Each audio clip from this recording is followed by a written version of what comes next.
Kalau kamu suka dengarkan tentang perkembangan teknologi, misalnya kita bicara peradaban yang sudah lebih maju dari kita, itu belajar itu nggak belajar pakai buku.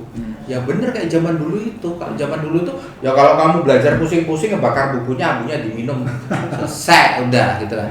Kalau di sana enggak, memang begitu. Dia tinggal dengerin itu, tinggal tidur, besok sudah ngerti. Teknologi. Dan itu dari zaman dulu udah ada. Gitu. Kamu nggak sadar di brainwash, kamu nggak sadar dikasih pelajaran, tapi tahu-tahu kamu ngerti aja besok. SKS sih, sistem kebut semalam ya. Ngerti bahwa kita belum ngerti.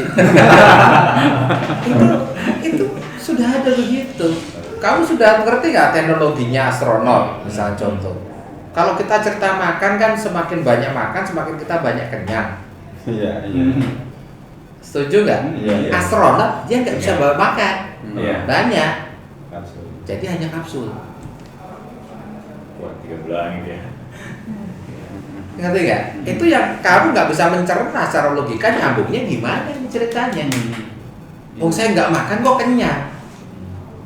Saya makan kan harusnya kalau kenyang kan 2 piring. Kalau orang lain 1 piring, saya 2 piring misalnya. Ini kok Sarapan ada Mindo ya. hanya dengan pil kamu kenyang, logika kamu nggak masuk, tapi itu bisa.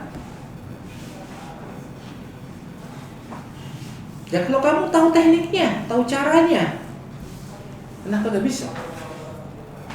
Logikanya gimana? Ya menurut kamu logikanya gimana? 1 pil kamu bisa kenyang dan gizi kamu terpenuhi, gimana caranya? Masuk akal nggak? Tapi teknologi itu sudah ada dan untuk astronot sudah ada. Di pengembangan pelatihan di agen-agen rahasia semua udah pakai tentang brainwash, cara belajar yang tanpa harus belajar banyak. Semua udah di eksperimennya udah dicoba. Emang teroris itu siapa yang ngajarin? Ini teknologinya kan dari situ juga gitu lah. Memang diciptakan. Mau yang ciptaan ISIS siapa? Bentuk ISIS siapa? Iya. Yang Mas, pertanyaan Mas. Ini terkait tubuh ya. Saya sempat ada klien. Dia udah tua, udah hampir 80. Umurnya hampir 80 tahun. belum tua amat. Iya. Nenek lah. Nenek. Perempuan kan? Perempuan. Itu keluarganya kepengen biar cepet mati. Langsung terpon. Iya, biar cepet mati. Cuma di situ saya lihat fisik masih kuat. Fisik masih kuat. Kuatnya ini ya, artinya semangat itu masih tinggi. Semangat masih tinggi. Pikiran mudanya jalan. Nah, ketika saya pegang gitu, saya cek, ternyata ini memang masih lama, meninggalnya masih lama. Karena si selnya itu nggak mati. Si sel nggak mati, terus. Lah kamu percaya nggak? Saya di tahun 88-89 itu pernah nemuin orang di Jogja. Itu udah laki sih, laki udah kakek. Kamu percaya nggak? Dia udah nggak bisa gerak, nggak bisa apa, cuma berbaring tempat tidur. Tempat tidurnya dipan. Bahkan tubuhnya udah busuk. Udah busuk, udah ada belatungnya. Busuk, tapi nggak mati. Masih mending kamu. Ini udah nggak bisa gerak. Boro-boro mandi, boro-boro makan, kagak.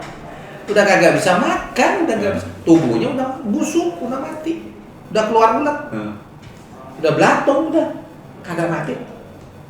Nah, sebenarnya saya mau tanyain gini, ini si perempuan ini memang punya berilmu dulunya, tirakat segala macam ritual. Peletnya cakep, peletnya kencang. Jadi di dekat saya itu si nenek-nenek gini-gini rambut terus, dan itu keluar. Iya. Si aura itu astagfirullah, gila juga nih nenek. Kalau gini-gini terus berarti bukan dia yang gini. Nah, itu. orang lain. Saya tanya, Terus kepelet. wah, kalau orang lain mungkin iya, dengan fisik masih muda, iya, karena itu kenceng banget, itu gede banget peletnya. Dan saya tanya, saya ngecek, ini orang nggak pernah sakit. Saya tanya keluarganya, konfirm, iya, pernah sakit. Nah pernah, ini saya tanya, di rambutnya ada apa? Nah itu dia mas, dibilang, saya pernah ngegunting, karena udah pada habis ya. Saya ngegunting, saya sakit, 3 hari sakit, dibilang. Nah ini yang saya pertanyakan sebenarnya, apakah dengan ada ritual tertentu yang memang si tubuh selalu regenerasi, fisik memang mungkin nggak terlalu kuat ya, tapi nggak pernah sakit. Bukan regenerasi, karena itu ada yang tinggal bukan di dia. Oh konsep makhluk. Iya, konsep makhluk. Berarti di situ konsep. Itu di Jawa banyak. Itu teman-teman saya waktu muda SMA banyak yang misalnya kakeknya mau mati, gak ada penerusnya. Dia cocoknya masih si anak ini ya. Mau mati, dia suruh tahu nggak apa? Makan. Wah, udah ya. suruh makan. Buat Tapi ilmunya langsung masuk. transfer ilmu. Transfer ilmu. Dia nggak perlu belajar, nggak perlu Bisa. latihan nafas, nggak perlu apa, langsung.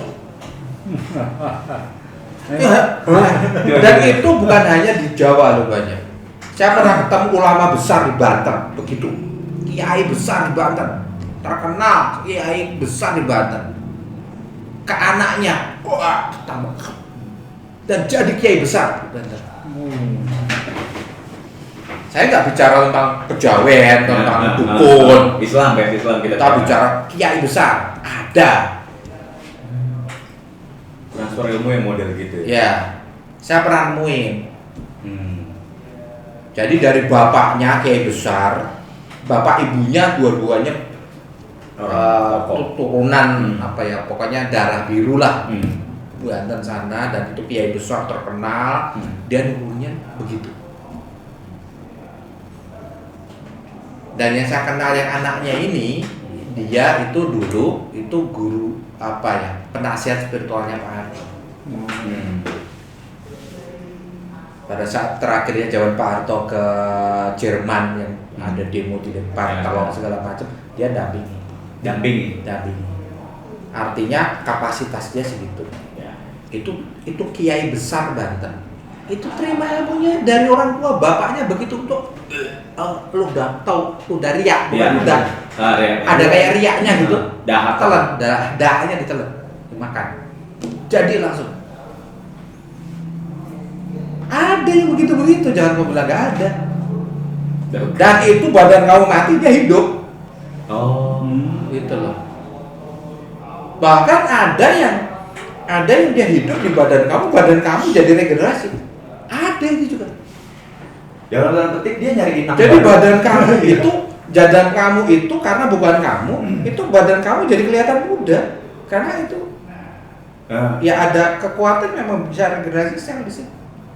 Dan memang nggak bisa dinalar untuk diri kamu. Tapi itu ada. Saya pernah jumpa, bukan cerita orang, pernah jumpa.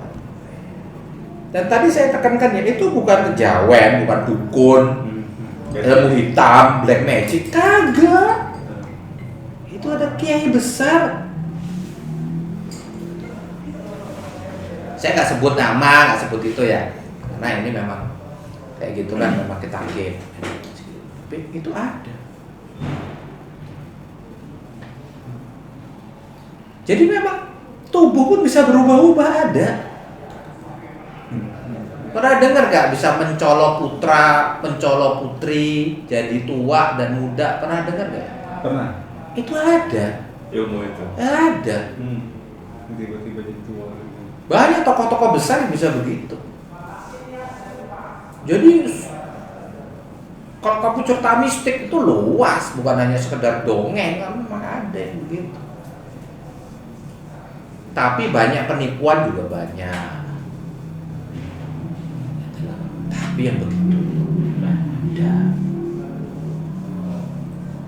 Tubuh mati, udah nggak bisa kebayang, nggak bisa makan, nggak bisa minum, nggak ke belakang, nggak apa, berbaringan tubuh udah mati, udah nggak bisa gerak, busuk, udah mati. Gimana caranya itu? Apa karena kelima organ itu belum mati? Nggak tahu, kan kita nggak otopsi gitu loh. Nggak tahu kita. Ini coba nyambung-nyambungin cerita aja. Iya. Tapi nggak mati dia.